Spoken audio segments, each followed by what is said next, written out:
In Hinduism, Krishna is a avatar of Lord Vishnu. Let's start our story. Many years ago, a prince named Kans lived in the Mathura kingdom. He was very greedy and cunning and wanted to be the king, even though his father, Ugrasena, was the actual ruler. So, he imprisoned his father and became the king by deceit. It was difficult for the people of Mathura, as their new king was a very unfair and evil man. Kans' sister Devaki was to get married. Devaki would marry King Vasudev. Kans was happy because he thought Vasudev's kingdom would become his too. Once Devaki and King Vasudev were married, Kans decided that he would drive them home himself. As Kans sat down on the chariot to drive them home, he heard a divine voice that said, "Evil Kans, your end is near. You don't know about it, but by marrying Devaki to King Vasudev, you have brought your death near. The eighth son that will be born to Devaki and Vasudev will kill you." Hearing the divine voice and what it said, Kans became very scared. But soon, his fear turned to anger. He decided to kill Devaki because if there was no mother, how could she give birth to a baby? So he took out his sword to kill her.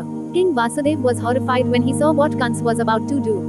He fell to his knees and begged Kans not to kill Devaki. Kans, please do not kill your sister. I will give you all the babies. Kans thought for a while and said, In that case, you will have to become my prisoners and live in my palace. Soon Kans captured Devaki and Vasudev and put them in the dungeons of his palace prison. Each time Devaki gave birth to a baby in the dungeon, Kans would immediately kill it. Soon he killed 7 babies and did not think of how he was torturing his sister by killing her children. For the next 9 years, Devaki had no more babies. Soon, she was about to give birth again. Kans was very scared now.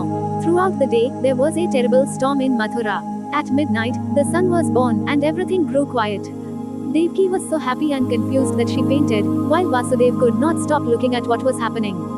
The divine voice that had spoken to Kans earlier now spoke to Vasudev. Take your baby to the Gokul town, headed by your friend Nand. Yashoda, his wife, has given birth to a baby girl. Exchange the babies and come back immediately with the girl. No one will know about the birth of your 8th son. Vasudev did as he was told. To his surprise, he found that the guards at the gates seemed asleep, and the prison gates opened on their own. When he reached the river, he realized it was filled with big waves due to a storm.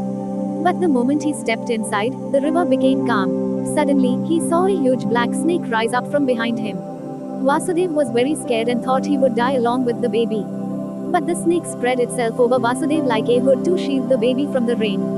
Soon Vasudev reached the town of Gokul, exchanged the babies and was back in prison. As soon as he placed the baby on the prison floor beside Devaki, it let out a cry.